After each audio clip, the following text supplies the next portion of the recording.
waaw merci beaucoup monsieur le coordinateur national si leeral yi nga indi si li jëmoon si mbiru xaalis bi kon ñuy continuer rek liste bi ñoo ngi jox parole Souleymane Cissé mu indi si ay kàddu. asalaamaaleykum wa rahmatulah taala wa barakaatu maa ngi leen di nuyu kenn ku nekk sa tur ak sa sant sëñ Maguette Ndao da nga def yaa ngi ci jàmm ok ak sa gars yi nga àndal man nag yaakaar naa ne Souleymane Cissé yaakaar naa ñu bëri xamuñ ko dégg nañ ko nag waaye ñu bëri xamuñ ko waaye ñi ma nekkal nii moom xam nañ ma man maay kan si parti bi waaw am na ñu ma dégg nag waaye xamuñ ma waaw léegi benn affaire laay laaj Maguette yow laa koy laaj parce que Habib dafa waxoon ne dañu am meeting léegi meeting bi comme meeting bi dañ ko organiser maanaam frais de meeting bi léegi après Habib ma dégg mu ne Maguette envoyé na 10 000 rand ok ci kaw 10 000 rand yooyu ma ne 10 000 rand yi de tuuti na yaa ngi dégg léegi comme meeting la ma ne ko 10 000 rand yi tuuti na 10 000 rand yi ñaata mooy war a mën a doy yaa ngi dégg léegi après ma lay laaj 10 000 rand yooyu comme ñu ñëpp ñoo fi daje ndax 10 000 rand yooyu mën na fere wala matu fere en Habib 10 000 rand yooyu parce que 10 000 rand yooyu si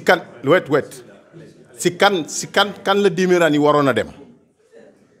kan lañ waroon a transférer 10 000 rand yi si kan lañ waroon a transférer 10 000 rand yi Habib kan lañ waroon a transférer 10 000 rand yi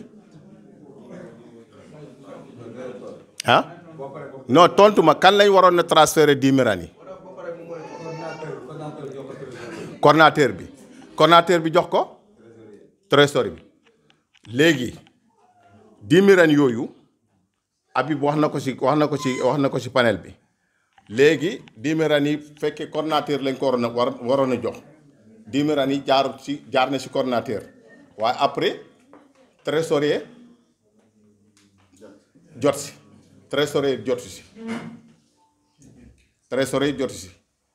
Habib dugal na ko ci panel bi ok Habib Ndiaga ñaata nga fay hôtel bi fii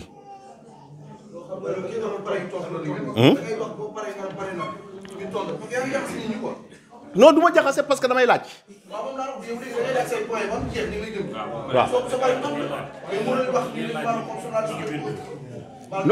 non il faut que danga may tontu d'abord bismillah toogal Souleymane ñoo ngi rafetlu kàddu yi di la encourager ni nga waxee ni président Macky Sall ak Sénégal moom moo la ñor kon bu fekkente ne woon ñoruwu la doo nekk membre fondateur ba pare nekk ci parti bi ba léegi kon ñoo ngi lay encourager vraiment ci liggéey bu rafet bi nga xam ne bii moom ngay def ngir sa réew yaakaar naa nag li nga question bi ngay demandé nii Ndiaga bëgg la tontu jarul Ndiaga di la tontu mën naa la tontu comme ni nga ko waxee 10 000 rand yi nga xam ne moom la ñu yëkkati joxe ci financement yi xam nañ ne tuuti na lool mais nag dafa nekk loo xam ne lii dañ cee jàpp maanaam jàpp la boo xam ne bii section bu Durban ñoom ñoo ñu woo ci ne nañu fa ñëw invité nañu fa ñëw ndax problème yu mel nii du meeting boo xam ne bi moom la ñu organiser parce que bu doon meeting dina demee neneen nu dul nii bu doon meeting dinañ toog ci suñu panelu responsable yi toog ci waxtaan ci xool budget buñ ciy génnee xoolit jour bi nga xam ne bi moom la ñuy jàpp pour ni ñëpp teew waaye nag dafa nekk loo xam ne lii dafa nekk loo xam ne lii fi mu toll nii dafa urgent peut-être Ndiaga am yéeneem ak kan aussi am yéeneem yaakaar ne ñun buñ fi ñëwee comme li nga wax problème yu mel nii ngeen am dinañu waxtaan ak yéen ci wax dëgg yàlla dalal seen xel leeralal leen bu ko defee frustration bi nga xam ne bii am ngeen ko ngeen mën a xam réalité yi fan la nekk yaakaar naa ne loolu moom mooy li ñu fi indi mais métti nuñu comme les 10 000 yi nga wax nag aussi loolu tuuti na Ndiaga biñ toog avant ñu ñëw waxtaan nañu ci néeg mu xamal ñu moom que ne 10 000 yi tuuti na lool te ñun it bi mu ñu ko waxee dañ koo comprendre xam nañ ne li ñu fi ñëw ñun ñu jox ñu ko rek ëpp na 10 000 dañu waxante dëgg. Maris Beck Alex mi aussi ñoo ngi koy nuyu di ko féliciter di ko encourager ci liggéeyam xam naa ne wax dëgg yàlla yàgg nañoo déggante waaye tey la yàlla dogal jataay bi ñun en tant que responsable en tant que aussi coordinateur ci parti bi ñu dénk lépp loo xam ne lii mën nañ ko ci parti bi dinañu bàyyi suñ bopp def ko ngir buñ ko defee it Sénégal lañ ko defal comme transport boobu nga xam ne yaa ngi koy wax tey bu fi kumbi yeneen ñëwoon nit ngeen indi ay preuve ne 20 000 ran la ñun responsable yi buñ koy jaayante it dinañ toog jaayante ko ngir parti bi loolu mooy li leer Habib ci bëccëg bi ñu waxee nee naa ko waxal ñoom Alex ñu ñëw nañu indi kumbi bu ñu indee kumbi ñu delloo leen seen transport comme ni nga ko waxee responsable yu mel ni yow bëri na ci dëkk bi am na si ñoo xam ne ñu duñu toog di xaar ba ñëw ñu delloo leen seen xaalis dañuy financé ba egg si teg reçu ci taabal ji ne nangam la ñu xam ne lii c'est logique lii réalité la ñu def ko. waaye parce que fu dee boo gisee 10 000 yi dugg da ngay ragal ne du ma jël risque. du jël kumbi di ñëw parce que xamoo li fi nekk mooy comme li ma wax dañu gërëm. dëgg la xamoo li fi nekk. dëgg la parce que tey buñ ne léegi ñu ngi war a joxe affaire yi petit frais xam nga da nga ne petit kii la meeting. petit frais nga ne 10 000. ok Alex léegi tey bu ñëwee ne ak oto ba man de li jël naa ba am 10 personnes. même yàlla lañ bokk sax si ñun duuti Sonko waaye bu ñu ñëwee xanaa moo meeting yu mel nii mën na tourner nit nit dong la tey ni mu simple nii ak ni ñu toogee kenn ku nekk dafa normal kenn ku nekk am na lu nekk sa xel mën na tourner nit. dëgg la bu indee ay nit fii nit ñooñu mën nañu nekk Sonko ba léegi dafa taxawul. dëgg la maanaam mouvement bi bu bëri parce que tey ay weñ di dóor kooku ku koy def mënoo taxaw. yaa ngi dégg li ma la wax bu baax a baax. dëgg la damaa xam li ma lay wax. dëgg la parce que nag nit ñi am na ñoo xam sax ñu ngi confus ñu ne man waa Macky Sall la waaye man xam waa kii la waa Sonko la man du ma wax jooju sax. dëgg la dëgg la Cissé xam naa li ma commencé ak li ma yow. dëgg la Cissé waaw dëgg la.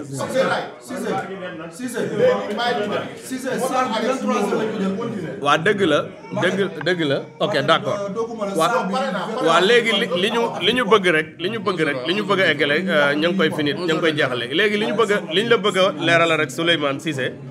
mooy comme Ndiaga dañoo nekk ci réunion te pareeguñu ba léegi ñu ngi ci ay financement ba léegi ma ngi financé parce que ndox mi léegi la ñëw ak yeneen yoo xam ne yi ñu ngi ñëw kon yaakaar naa ne Ndiaga bu paree dina leen defal bilan kon loolu jarta yàkkamti transport bi nag bu ci wori lépp loo xam ne li transport la ba lañ fay jóge bu ñu ko joxee dinañ ko joxe kon loolu dalal ci sa xel yaakaar naa ne kon loolu la woon de jërëjëf.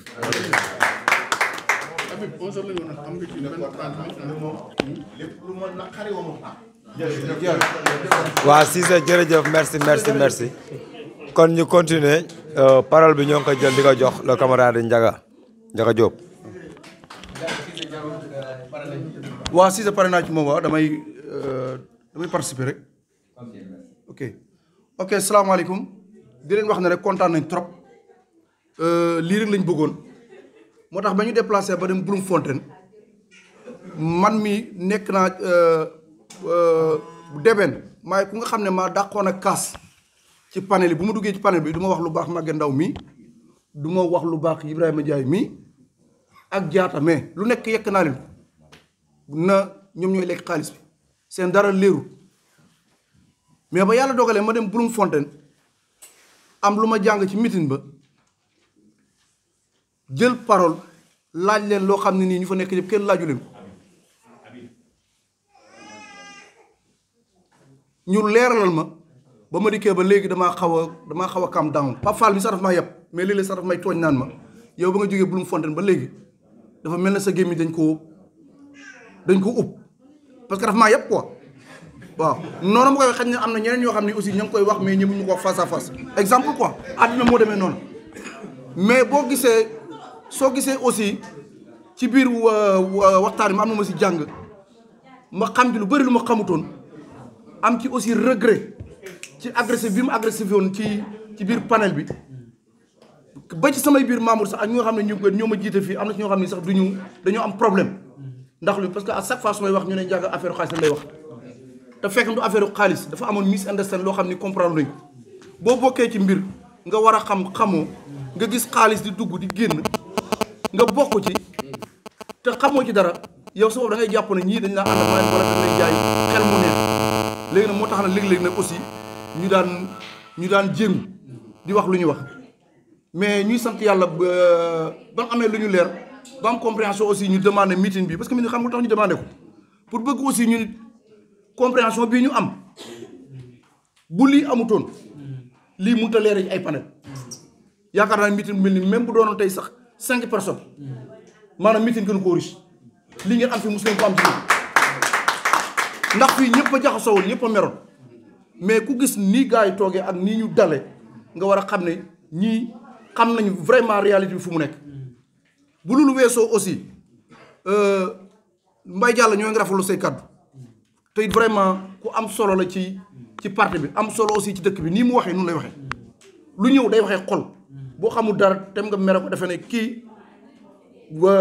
daf laa beral fekk na noonu la mel kooku aussi yoon la aussi ñu seddal leen ko bu loolu wéyee seen panel responsable yi nga xam ne fa lay message yi jaar nga xam ne moo war di gindi nit ñi à chaque fois dama koy wax waa Deben gi dee leen bëy di fal koo xam ne nii fu mu war a taxaw du fa taxaw wala bu fa taxawee lu mu war a wax du ko wax tey dafa am ñoo xam ne dañoo am complexe ci doomu aadama am na ñoo xam ne dañoo am complexe ci borom xaalis am na ñoo xam ne dañoo am complexe ci borom ndomba bu ñu taxawee duñ wax lu ñu mën mooy wax ñaar nit ñett nit génn ci bitti wax loola mooy indi suñu problème te loolu aussi nañ ko éviter suñu dirigeants yi am nañu doxut yàgg naa koy wax suñ coordinateurs yi doxuñu ñu nga xam ne ñoo ne ci panel yi war ñoo informer doxuñu parce que yéen ñi ngeen cité ne ñi ngi woon ci panel bi ñun xamuñu ko woon bu réunion bi amutoon ñun duñ ko xam kon nag luy yoon mooy bis ni ki tey ñun it nañ ubbi suñu bët ñu yeewu na dañoo bëgg boo ngeen jël ñu nga xam ne dañuy dugg ci panel bi di jël ay information di ko joxe ñuy xam lu xew bu ko defee misunderstanding bi amoon suñu biir du am waaw mais ñu nit boo nañu yeewu yéenewul kenn mu suba lu may faral di wax rek parti bi man moomu ma ko Mbaye Diallo mi moomu ko Pape Fall mi moomu ko yéen ñëpp kenn moomu ko ci bu jour urne bi jotee kenn ku nekk benn carte nga Maguette Ndao mi coordinateur la mais benn carte dong la mën a sànni moom ñëpp a ci yem doon dirigeant comme ni ma ko wax keroog rek bul doon dirigeant ba nga xam ne aussi bu gën soo wàccee yoon wi ñu la koy wax nga gis sa bopp boo ñun moom parti APR bi amul ci dara tey dana am loo xam danaa ko seedeel mbooloo mi toog bu mooyee man mi ak Habib mi ak Pape Fall mi Souley nee na mu mos na cee lekk sanra bu mooy ñi mën naa ko seede amul kenn ku mos na lekk wanram si ñuy toog bu mooyee man Pape Fall Mbaye Kanté mi ak Souley me ak Habib mi kenn mos a lekk wanram non exemple laay joxe rek parce que lu mu dee génn nañ parti bi joxe suñu frais de voyage ñu lekk exemple laay joxe quoi gis nga nit bi wax aussi gën fokk mu leer quoi maanaam pour wane na rek fii ñu bëgg Macky Sall ñoo fi nekk xaalis taxu leen fee toog xaalis taxu leen fee nga mel ne suñ dirigeants yi ñoom ñoo ñu réeral ñu fi nekk war a leeral ñoom ñoo ñu leeralu ba lii dal ñu léegi lu bon mooy nit ki leeralu soo benn ci ñun maanaam gën boo seetloo sama bopp man xamoon naa ne dirigeant yi doxuñu mais boo ko waxee ñenn ci ñoom ñu dëkkal la foo dëkkul defe da nga leen a contre wala da nga leen yéenewul lii ñu nekk boo nekkee ci boo jiitoo da ngay leeral fii ñëpp a meroon ba ma ñëwee lu leen waxoon mooy su ngeen ñëwul fee mën ngeen sax annuler sax bureau de vote bu demee ndax gars yi dañoo mer defe na ne xaaj dañ koo lekk comme expliqué ngeen man lii ngeen expliqué bu baax doy na ma te am naa yaakaar ne bu ngeen toogee expliqué gars yi danañ comprendre bu ko defee xel yëpp dellu soit ñu mën a gagné élection yi jërëjëf lu daan naa ci bëggoon a dolli quoi. waaw jërëjëf le camarade Ndiaga si kàddu yu rafet yi ngay yëkkati kon ñu continuer rek ñoo ngi jox kàddu gi El Hadj Abdou Aziz Tall waaw. non dama la téye yaa may sa bëkk nekk. ma ne salaamaaleykum maa ngi leen di nuyu yéen ñëpp di leen wax dëgg yàlla di leen nuyu di leen gërëm Maguette Diatta Ibrahima Bokar ñu ngi leen di sant di leen massawu ci déplacement bi yéen ak ñi ngeen àndal li ci gën a yomb ñun ñoo ko def moo jóge suñ kër dox ñëw fii bon li ci gën a metti yéen la Alex yàgg Diallo aussi vraiment ñi ngi leen di sant yàgg ngeen ko def nag du tey rek yàgg ngeen ko def vraiment jóge Pietermaritzburg ñëw fii bon delluwaat walla fanaan sant nañ leen bu baax bon ginnaaw loolu Diatta maa ngi lay nuyu de passage rek dañoo xaw a gëj a gisee waaw c'est ça sant nañ la aussi bon ginnaaw loolu nag am na tuuti dama war a commencer par déplorer quelques petites choses il faut me pardonner man su may wax damay wax voilà je touche l'histoire la première chose mooy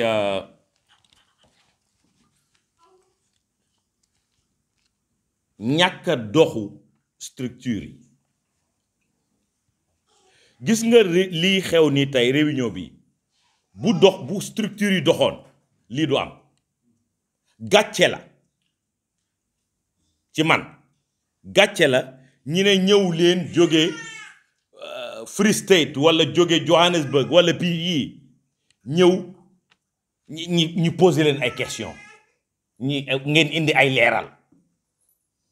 Moi je croyais que da ngeen am bi may ñëw fii je pensais ñëw naa ba toog fii ci chaise bi moi je pensais que da ngeen am vous avez une feuille de route da ngeen di wër di régler ay affaires c'est ce que je pensais moi mosuma xalaat une seconde que da ngeen a ñëw parce que dañ leen a woo pour ngeen leeral mais loolu bonul li ci bon rek mooy c'est une preuve évidente que seen structure yi doxul dara doxul bu doxoon loolu day ñàkk loolu mooy li may njëkk a déplorer dinaa déplorer aussi de passage xaar bi ma leen xaar fii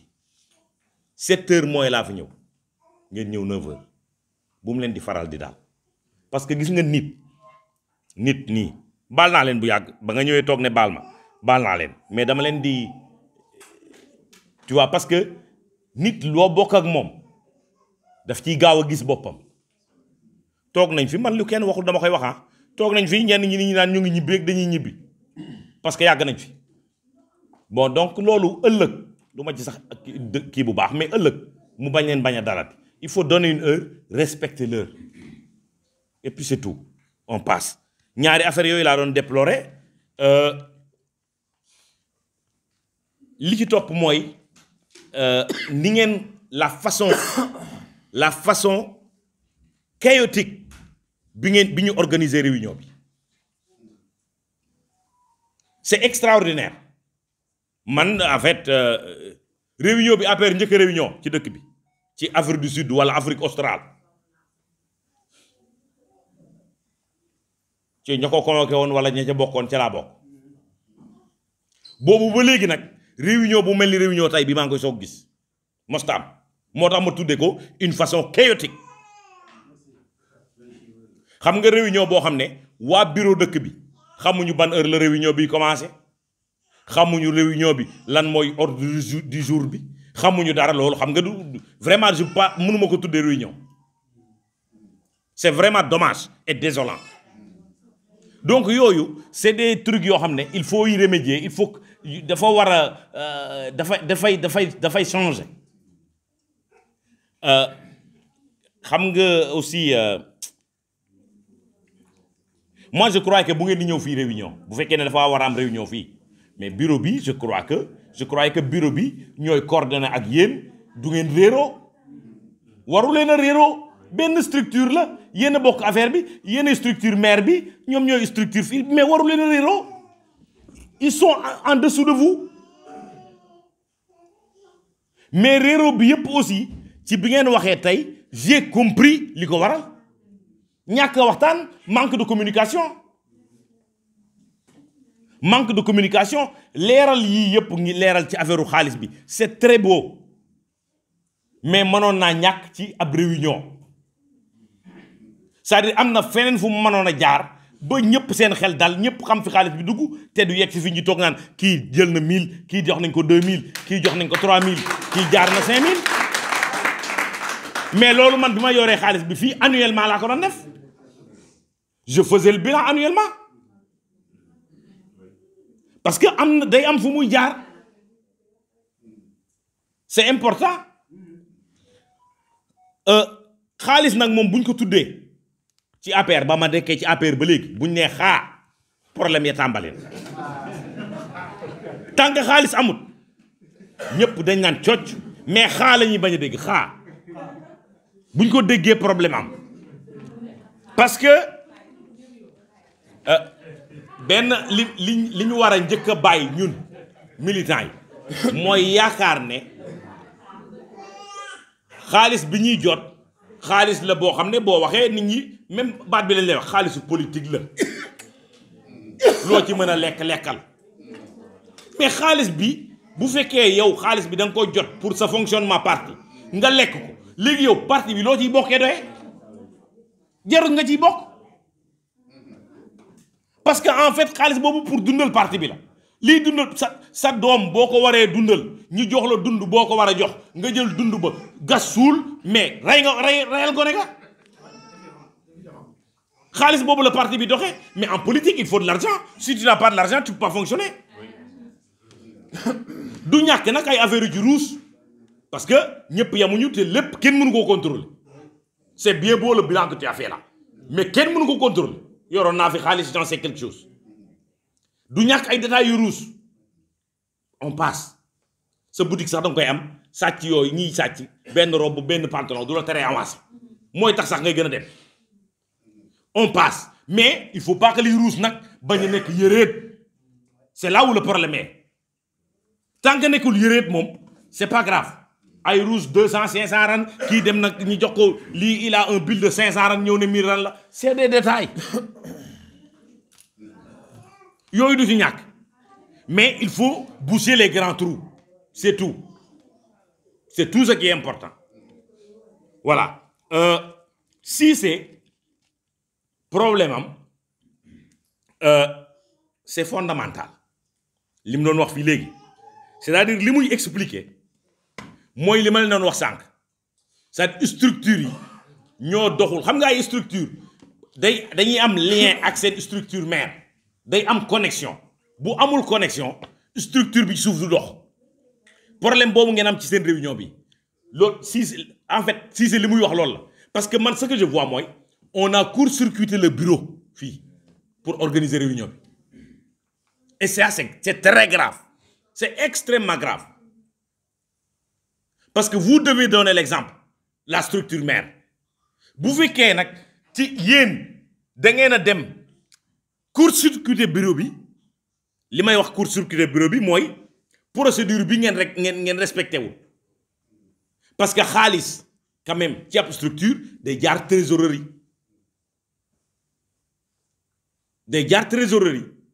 donc ngeen bu ngeen di verser xaalis bi da ngeen koy verser ci trésorier bi sinon bu fekkee ne xaalis bi day ñëw jàll trésorier bi dégg la ci am mais kon jarul ñi koy fal trésorier jarul ngeen di fal trésorier fal leen yeneen te bàyyi trésorier loolu mooy liggéeyam il faut le respecter il faut respecter la structure c'est ça la déontologie affaire dafay tegu ci yoon mbir yi da ngeen koy teg ci yoon parce que tegu ci yoon moom mooy tax ku nekk aussi jéem a tegu ci yoon mais bu fekkee ne affaire bi da ngeen koy def d'une façon chaotique ku nekk lu ko neex lay def comme li Cissé di wax demoon naa sax bay bëgg a bàyyi waaw parce que après day chaotique te gis nga nit bu la jiitalee mooy li Ibrahima doon wax léegi gis nga njiit tekkiwut da nga fee gën a muus tekkiwut yaa fi ëpp xam-xam tekkiwut dara xam nga lu mu tekkiwut sax yàllaa la fi teg man pour man tekkiwut sax yàllaa la fi teg xam nga lu mu tekki il faut que mu am ko jiitu c'est tout même boo gënee naïf ñëpp il faut mu am koo jiitu donc boo jiitoo nag ba pare structure yi dañ leen di respecter mais c'est décevant pour man ma ñëw fii toog parce que man bi may bàyyi APR melu nii ah bon pas bàyyi bi may bàyyi bureau bi laa la bëgg a wax quoi bi may bàyyi bureau bi bàyyi nekk ci bureau bi boobu on fonctionnait pas comme ça xaalis yi ci trésorier la daan dem trésorier ku dem indil ko reçu par force man daaw ma ci neexal kenn naa bu ma la joxee 1000 boo demee nag ma indil reçu de boo ma indilul da nga may par force sama rakk sax danaa indi reçu mer na xuloo ñëpp mais di nga indi parce que lu ma moomul la lu ñëpp bokk la alalu mbooloo boo bëggee ñëpp seen xel dal parce que xaalis dafa seytaane boo bëggee seen xel dal loo ci dépensé nga fexe ba mu mën a leer c'est tout parce que yéen APR man gis naa ne problème mu APR bépp ñaari problème organisationnel xaalis amuleen benn problème organisationnel ngeen am ak problème mu xaalis et ñaari problème yooyu yëpp yu yomb a régler la très facile à régler l'organisation essayez d'améliorer votre organisation c'est tout xaalis benn secret dong la am fexe ba bi fi nga koy dugal leer nga mën koo wax c'est tout boo ko mënee wax rek nit ñi seen xel daal voilà loolu laa bëggoon wax ci loolu et puis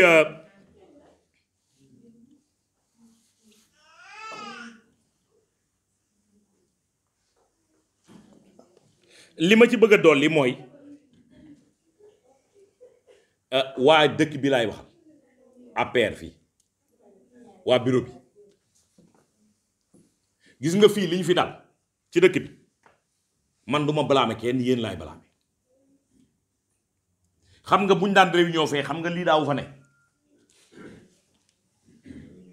réunion bu ndaw sax buñ ko daan def lii daawu fa ne li ko waral mooy da ngeen a defatul dara attends rek ma wax la waa bureau bi laay wax de déglu rek may ma ba ma pare man ba ma bokkee ci bureau bi daan nañ toog ba ci yàgg dajelu ndaw loo xam ne laajul xaalis sax ay dépenses yu ndawaan fii daan nañ ko def toog ba ci yàgg dajale gaa yi ci géej gi ay non attends avec Ndiaye ou sans Ndiaye da ngeen a war a dox c'est ça le problème tout ne doit pas reposer sur Ndiaye meeting baa ngi nii tey est-ce que Ndiaye dafay nekk donc yéen da ngeen a war a créer seeni activité c'est extrêmement important te di du lépp laaj soxla xaalis xam nga am na yoo xam ne ay xaalis yu ndawaan la bu kii tegee 100 kii teg 100 kii teg 100 kii teg 100 ñeenti nit 100 ngeen as lu ndaw mën nañ ko organiser ci géej gi mais noonu lañ dëgërale woon parti bi fii di dajaloo di waxtaan di coowaloo c'est important mais bu fekkee ne dañuy bàyyi parti bi noonu ñëpp toog di xaar ba financement ñëw mais financement ñaari yoon lay ñëw ci juróomi at kañ ngeen di ami militant yi nga am ko si néew day bàyyi day wàññeeku te lépp lu nga xam ne nag yokkuwul di wàññeeku rek bu yàggee mu ni pëng jeex lay def de xaw ma nag xam ngeen comme déet nag te yéen ñëpp constaté ngeen ne fii dëkk bi militants yi APR yi wàññeeku na yéen ñëpp ko constaté parce que dañoo defatul dara amatul dara ñëpp toog seeni kër voilà donc je crois que yooyu yëpp ay affaire la yoon Pape waxuma ko pour xas leen xam nga lan la dama koy wax c'est dans le sens de bien faire gis nga ay nit bu ñu waxantewul dëgg lu ñuy wax xaw ma lan bu tojul ah du am njëriñ buy bu tojul du am njëriñ xam nga par exemple li xew tey seen meeting bi dama lay jox exemple bu ndaw rek nga xam meeting bi tey nii démb la ma ko Habib wax tey jii bi ma fi ñëwee bi ma ko téléphoné ban heure la xamu ko 6 heures la ma wax 6 heures Habib 6 heures la fi ñëw loolu mooy bureau bi doxut Habib 6 heures la fi ñëw ma ne ko may ma sangu julli ñëw 7 heures mooy fi la ma fekk 7 heures mooy le quart mais loolu mooy bureau bi doxul ku la ne seen bureau baa ngi dox nag nax na leen il faut travailler neex na jox leen ma xaalis bu ma amee xaalis liggéey mais bu ma amee xaalis liggéey koo ko wax koo ko dégg bu jotee xaalis du liggéey xaalis da lay fekk ci liggéey il faut commencer à travailler ngeen baal ma àq nag yabuma leen mais dama bëgg ngeen yëngatu voilà jërë ngeen jëf. sëñ Aziz macha allah vraiment sa communication moom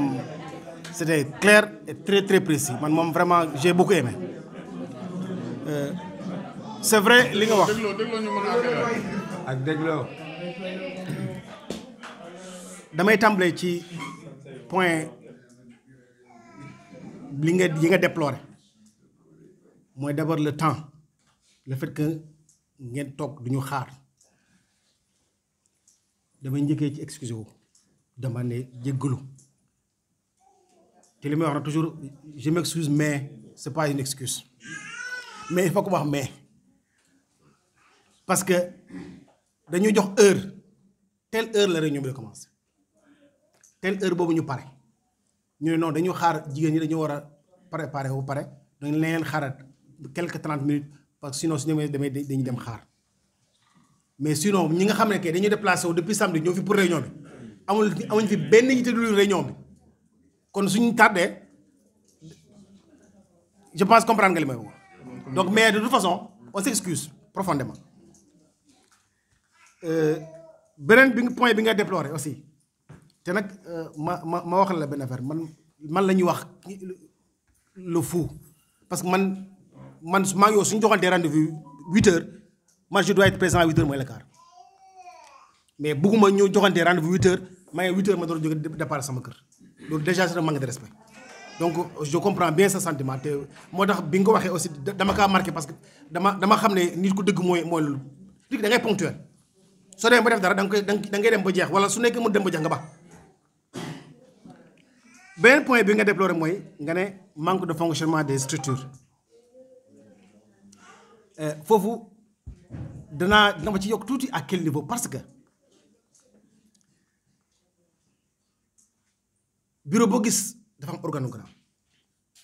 ku nekk am liggéey boo xam ne moom nga war a liggéey xaaral ma table ci le bureau national bi nga xam ne moom moo yónni ma ñëw fii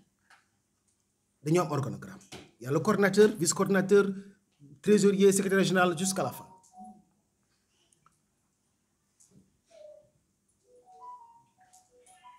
bureau continental am na bureau boo xam ne c'est un bureau reconnu tout récemment def nañ genre renouvellement am na poste yi nga xam ne dañoo manqué woon ñu remplacer ko maanaam dugal fa ay nit ci information bi ñu ma jox donc damay reconnaître ne bureau bu ñu reconnaître la woon donc c'est un bureau fonctionnel organogramme baa nga foofu ku nekk liggéey bi nga xam ne moom lañ la fale da nga ko war a def parce que loolu moo tax ñu teg la foofu soo demee ba xam ne mënatoo ko nag da nga war a génn may keneen soit sa adjoint wala keneen mu ñëw def foofu jouer le rôle.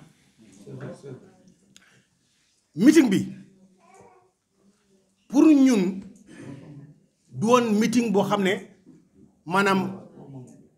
li ñu woowee meeting kon li may wax réunion laa bëgg a wax. Pourquoi? Parce que dañuy demander non dafa am ay difficultés yu nekk biir bureau KwaZulu-Natal am nañ foofu ay difficultés dinañ apprécier su ngeen mën a ñëw foofu pour ñu résoudre difficultés yooyu. am na manque de communication wala boog mésentente yu am suñu biir dinañ apprécier ngeen ñëw pour ñu éclaircir ñu mésentente yu mën a dëñ. ndax ci kaddu Njaga man ci ni mu ko waxee mooy man la ma dëggoon wala boog la ma yaakaaroon ak li ma dégg fii ci réunion Bloemfontein bi c'est diamétralement opposé te bëri naa ci ay morom biir KwaZulu-Natal ci bureau bi kon bëgg naa ngeen ñëw ngeen wax lii nga xam ne moom la ñuy wax fii ngeen wax ko foofu ndax nit ñi mën koo dégg donc ñun ñëwuñu yaakaaruñu dañuy ñëw pour am meeting donc lu ñuy yaakaar mooy da nga ñëw toog ak dirigeant maanaam ñu fixé yenn difficulté am mésentente yi am donc loolu soo koy def ki nga xam ne moom moo demandé la réunion ki nga xam ne moom moo demandé assistance pour jafe-jafe yi nekk ci bureau bi mën a dëñ kooku ngay contacter maintenant kooku il fait partie du bureau parce que il était un délégué du bureau de KwaZulu-Natal durant la réunion de Bloemfontein donc kooku da ngay assumer da ngay assumer ne da ngay yaakaar ne donc il fait partie du bureau voilà donc kooku c'est nit ku légal la pour communiquer ak moom yow la waa KwaZulu-Natal ñu noonu bi nga ñëwee lii nga ñu ñaan li ñu ñaanoon aussi farata la ci ñun pour ñu jóg dox ci ndax ci élection campagne lañ dem ba ñu yegg ci campagne bi nañ fixer les petits problèmes avant. Donc c'est normal pour nous communiquer avec vous. Maintenant, comment la communication, voilà, comment le message est passé aux membres du bureau, ça c'est une autre question. Vous savez, il y a une question, question information, circuler ou nous circuler. Mais circuler ou nous circuler aussi, c'est à quel niveau aussi? Parce qu'au niveau national, instance bureau national, chaque province a un représentant. te amul lenn loo xam ne dañ ko def te jaaroo ci instance yooyu mais donc information yooyu pourquoi information bu jàllul au niveau local donc loolu aussi da ngay xoolaat ni ko Ndiaga waxee ki nga xam ne moom mi nga yónni su nekkee lañ koy fay wax indiwu ko fii donc c'est pas le bureau qui n'a pas fait son travail mais c'est l'envoyé qui n'a pas fait son travail maanaam il n'a pas véhiculé le message qu'il a trouvé voilà. Donc, là aussi, comme nous l'avons dit, on est là en train de rectifier. Il n'est pas encore trop tard. Donc, on est là en train de rectifier. Essayons de rectifier ces petits problèmes pour que l'heure où nous avons une campagne, le travail soit facilité, l'entente soit facilitée, l'air aussi la communication madame circuler, ku nek fa nga tok da nga xam la xew fenen ak fenen. Te lolu su amé rek manam frustration yeb do am. Li yok frustration bi li ci gëna bari mooy nit ki da ngay toog fii li ngay dégg ak li nga xam ne moo am ça fait tout à fait différent mais su nekkee information mu ngi passe à temps réel rek nit ñi xam ci lu ñu nekk rek ku nekk doo am lu lënt donc ñu ngi aussi jël points yooyu ce sont des points qu'on note duñ ñëw rek pour le simple plaisir de venir visiter Deben nit ki suñ la tegee fenn dafa am lu tax ñu teg la foofu donc il faut nga jouer son rôle. Le grand là am na fi ay conseils yu mu jox c'est très important pour nous c'est très important parce que toujours man nee naa heure boo yeewoo wàcc sa lal ba tëddaat sa lal te amoo leen loo jàng sa àdduna rek ça c'est une journée perdue pour yow donc information yi on prend note beneen point bi nga laal te mu nekk point boo xam ne ça m'a fait plaisir mooy manque d'animation politique loolu moom du ma ko yemale ci KwaZulu-Natal ça c'est partout en Afrique australe ñëw ma wax feneen nag ñëw ma wax yeneen dëkk yi mais dëkk bi ma waxoon nekk moom ñeme naa ko wax manque d'animation politique kooku mu ñun ñëpp ñoo ci war a jóg te li nga wax dëgg bu wér la lu am la c'est à nous quand même de se lever et d'essayer quand même de mobiliser les gens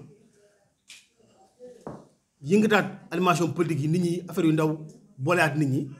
pour que au moins parti bi nekk en vie wax naa ko fii ñii duñu ma bàyyi ma fenn ci suñu groupe responsable am na instant boo xam ne dama ne le parti est mort dañu doon parti daa feebar ma leen parti bi feebaru de parti bi daa dee ça je l'ai dit ñi nga xam ne ñu ci groupe national de sang dëgg nañu ma foofu je dis que le parti est mort pourquoi parti est mort parce que am yëngatuwut amul benn bouge bu manifestation wala animation politique buy am mu du fii du feneen te parti politique dafa war di bouger dafa war di yëngatu dafa war am animation politique boobu mooy tax nit ñi des fa mais nag c'est rassurant quand même de faire face à des dirigeants comme vous yoo xam ne dañu lay guider delluwaat na ci raay bi nga teguwaat ci loolu aussi da ci baax ndax sinon sama classe bi ñuy tër rek yaakaar na ñoo fi nekk alors que y a un gars qui est là am na expérience bi am na connaissance bi am na yaatuwaayu xool bi aussi pour ñu wax la donc pour ne pas trop parler je ne vraiment damay remercier quoi. Grand Aziz ñoo ngi lay nuyu di rafetlu question yi nga xam ne yi moom nga jot a wàcce fii nii am na ci lu bari camarade Ibrahima Ndiaye tontu na ko dafa am loo xam ne lii fii aussi dañ ko fi waxaat ko mu nekk lu urgent loo xam ne lii bëgg nañu balay réunion bi jeex comme responsable yi ñu ngi fi aussi am na ay beaucoup de militants yoo xam ne ñu ngi fi mu concerné section KwaZulu-Natal bi kon kooku ñu ngi wax aussi ñi fi nekk di leen sàkku rek comme dañu am manque de communication bi nga xam ne bii moo am ci bureau bi entre nous ak aussi ci seen bureau kon léegi loolu aussi ña ngi sàkku ngeen décider un dirigeant wala un responsable boo xam ne bii mu ngi fii pour ñu mën ko aider léegi ci panelu responsable bi kooku aussi ñoo ngi leen koy sàkku mais it terewul aussi à tout moment bu ñu amee lu ñu war a jàllale ci notre camarade Ndiassa Diaw le coordinateur ba bi ñuy ñëw ci réunion bi personnellement dañ ñu invité mais man it mënuma dugg ci dëkk bi te tàgguma ko avant réunion bi yaakaar naa bi ñu ma ko waxee ne ma faaw ngeen teew fi jour boobu laa ko woo téléphone jotuma ko ma bind ko message mu répondre ma bon moom it réeroowuñ ci jokkoon nañ ci ba li may ñëw fii aussi jokkoon nañ ci te yaakaar naa ne loolu mooy suñu devoir kon dafa am loo xam ne li c'est urgent rek muy comme ni ñu ko waxee léegi en tant que bureau panelu responsable yi comme dafa am loo xam ne li message yu bëree bëri bu fa jaaree du egsi ci yéen ñoo ngi leen di sàkku ngeen choisir un responsable boo xam ne bi wax dëgg yàlla jiital ngeen ko ci loolu ñu mën koo et ci bureau ci panelu responsable yi loolu rek moom laa am lu ma ci waroon yokk jërëjëf. après bu ñu décidé rek monsieur le coordonnateur national dinañ ñëwaat si jox la réponse kon ñu eggale liste bi kon ñoo ngi jox parole bi Mousta Diallo bu Pietermaritzburg. avec te nu ñu nekkee si terrain bi yow nekkee woo si terrain bi parce que ñun moyens yi ñuy déplacé woo ak yéen moyens yi ngeen déplacé c'est diamétralement opposé xaw ma nan ngeen ñëwee nag je ne sais pas si vous êtes venu par avion et tout ça là mais est-ce que yéen ba ngeen di ñëw est-ce que vous avez dit wax ngeen parti bi ne bu ñu egsee après ngeen remboursé ñu est-ce que jëlu leen ci xaalis parti bi ngeen déplacé wu vous avez fait votre déplacement lu tax léegi ñi nga xam ne ñoo nekk ci suuf comme ni ngeen koy waxee xam naa ne kenn nekkul ci suuf nag dañu naan leader yeeg nangam loolu la ñuy wax mais kenn nekkul ci suuf parce que yow benn carte nga am ma yore benn carte plus un rek c'est pas que carte des responsables c'est plus 10 kon donc nous sommes au même pied d'égalité c'est que nag bateau il faut mu am ay capitaine ñoo xam ne ñoom ñoo koy gouverner pour mu mën a avancer mais nag bu fekkee ne yow da ngay diriger benn affaire il faut nga am considération ñi nga xam ne ñoom ñoo la fi teg ñi nga xam ne ñoo nekk ci ginnaaw nga jox leen seen gëdd parce que question de meeting ay 10 000 xaw ma je ne sais pas 10 000 ran et tout ça là kooku xam nga ne du mot su ma ci li ma dégg par exemple Bloemfontein xaw ma 90 000 et nangam mais kooku c'est diamétralement opposé et puis fépp valable ci problème élection c'est pas que kii wala kële wala nangam ruq boo mën a amee ay militants rek def ko c'est pas que Deben kese moo fi nekk wala Diobek dong moo fi nekk wala Bloemfontein moo fi nekk et ci say ci wax yi maa ngi ci dégg benn affaire boo xam c'est très dangereux un njiit mu ne responsable bu ñu soxlaa xaalis mënu ma leen ko bañee dama la koy jox léegi nag après doon grand beeg yooyu noonu d'accord nañu doon grand nañu déggante amul problème mais ci cadre loo xam ne dañuy defar pour APR la dañuy defar pour Sénégal donc man du ma ci am complexe ci doomu aadama pour wax ko dëgg non man dëgg bu jotee dama koy wax yéen ni ngeen doon defee sacrifice ci APR noonu laa ko doon defee Habib xam na ci dara mais souvent nag dirigeants APR ne sont pas reconnaissants mun nañ la woo au moment des élections mais après les élections même si tu les appelles ils ne vont même pas te décrocher parce que le gars là je l'avais utilisé là je l'ai sucé là et puis je le balance. pour gën a guddal bañ a guddal wax bi loolu laa amoon li may wax na yéen nit ñi góorgóorlu leen ngeen liggéey waaw te xaalis bi bu ñëwee fi ñu ko war a def nañ ko fa def mais pas un dirigeant mooy ñëw ne dama soxla 1000 nga jox ko 1000 jàlloo ne dama soxla 70 ren wala 60 ren nga naa il faut nga ñëw kenn gënuma kenn gënuma je vous remercie. Je vous remercie vraiment si sa intervention am na fi ay quelques questions yoo demandé malheureusement nag des points yooyu am na yu points yoo xam ne laal nañ ko ci commencement bi mais instant wu yegsaguloo mais quand même du sa faute parce que dëgg nañ ne teel ngeen départ donc empêchement moo tax ngeen tardé mooy organisation réunion bi nekkuloon meeting fii amul meeting amuñu safar yéene bi nekkuloon meeting boobu meeting bi ñu amoon Bloemfontein moom la Ndiaga ak Kanté fekkee woon nañu ne KwaZulu-Natal nag am nañu fa ay rëq-rëq ay jafe-jafe yoo xam ne bëggoon nañ bureau national bi ñëw foofu ñu lijjanti ko balaa ñu dugg ci campagne électorale donc loolu obligation la pour ñu ñëw fi bureau ci réunion Bloemfontein bi ma leeral la foofu tuuti parce que am na comparaison boo def pourquoi réunion Bloemfontein ñu dépense foofu 80 000 fii ay 10 000 réunion Bloemfontein bi point bi nga touché mooy le manque de reconnaissance des envers les militants ça c'est un point très important gis nga manque de reconnaissance boobu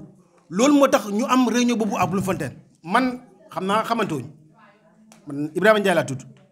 ma mel le secrétaire général du bureau national mais je suis le coordinateur de Free State képp ku nekk APR Afrique du Sud xam nga maanaam mobilisation bi Free State bi di mobiliser du dem Diobek pour voter mais mosuñoo am meeting à Free State meeting mosul am Free State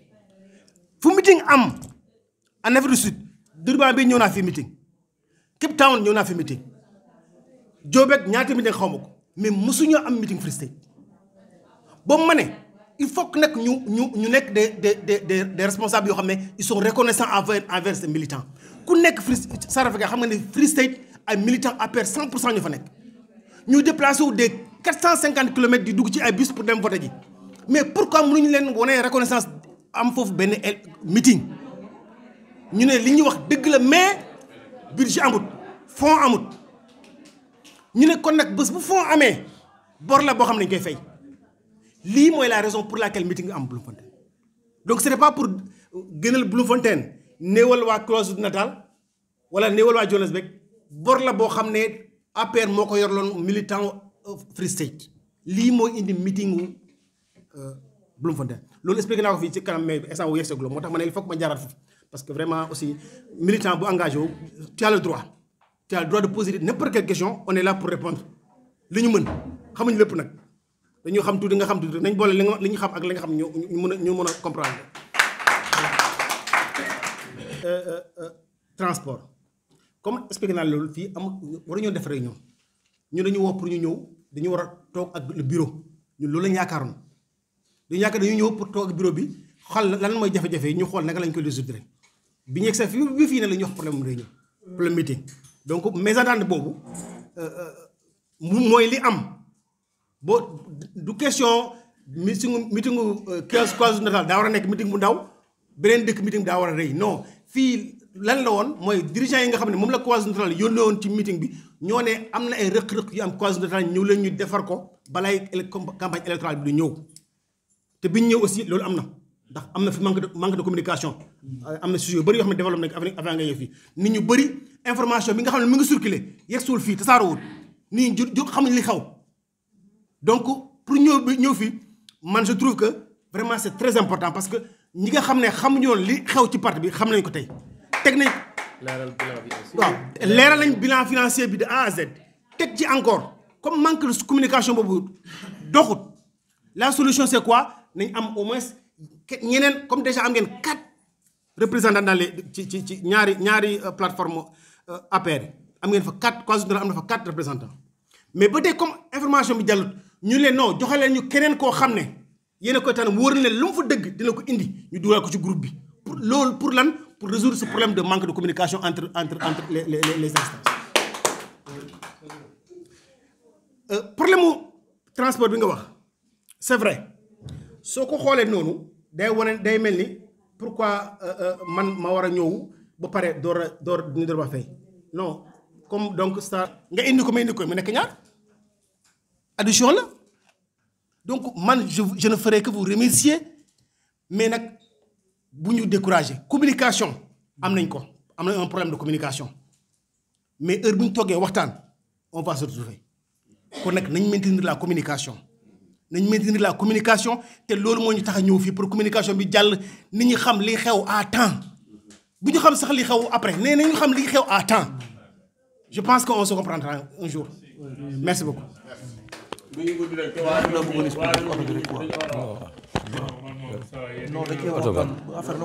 jërëjëf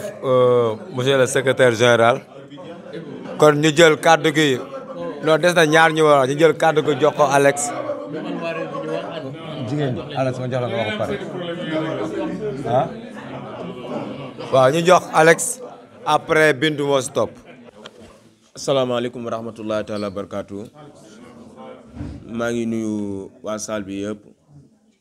di si jiital suñu coordinateur Ndiasse Diaw di nuyu yéen waa Diaw beek di leen masawu coono si weesu la di nuyu waa kër gi waa salle bi yëpp di leen bëggee man xam naa sama wax du ci bari quoi parce que comme quoi Ali am na lu mu ci wax rek xëy na peut-être te temps bi mi ngi dem sama wax du ci bari quoi man lu may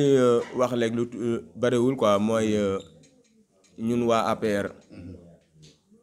dañoo war a liggéey parce que soo xoolee salle bi nii war na mën a ëpp lii parce que réunion daan na fi am nit ñi daan na ëpp que lii loolu mooy confirmer ñun suñu liggéey des na quoi te aussi tamit ñun nañ ñu jox benn cër ñu ñuy wàcc ci terrain bi di raak di xeex guddeeg bëccëg man dama tijji sama benn groupe boo xam ne à Peter Marisbeck laa ko tijjee depuis 4 ans gars yi dañuy werante foofu si ab politique man lépp sama kaw lay dëpp bi ñu fi organisé bi benn marche fii nii man maa dépassé sama xaalis fii parce que xam ni diggante Marisbeck 730 pass bi la mi ngi nekkoon bi mu ngi coûté woon 2500 bi ma ñëwee fii nii gars yi 500 1500 lan ma jox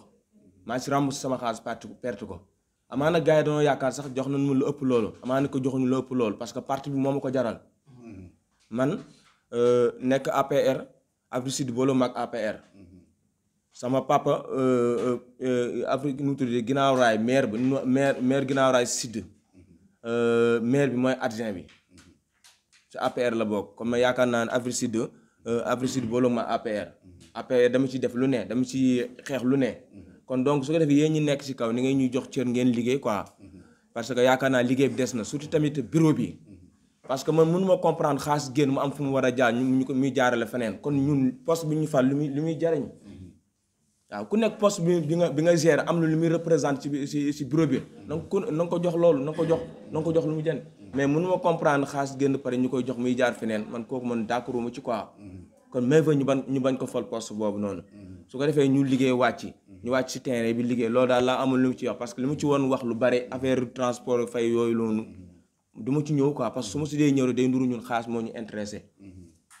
waaw du ma si ñëw quoi parce que gars yi xaw na tardé xëy na peut-être am na lu fi jaar mais l'essentiel daal gars yi nañu jox ci ñu ñuy wàcc ci terrain bi liggéey te APR tamit ni nekk ci kaw ni ñuy wax dëgg waaw di ñu leeral quoi loolu la amoon lu mu ci wax su fekkee ni wax ji am na lu ci rafet nga xam ni borom bi li fekk am lu ci ñaaw nga xam doomu aadama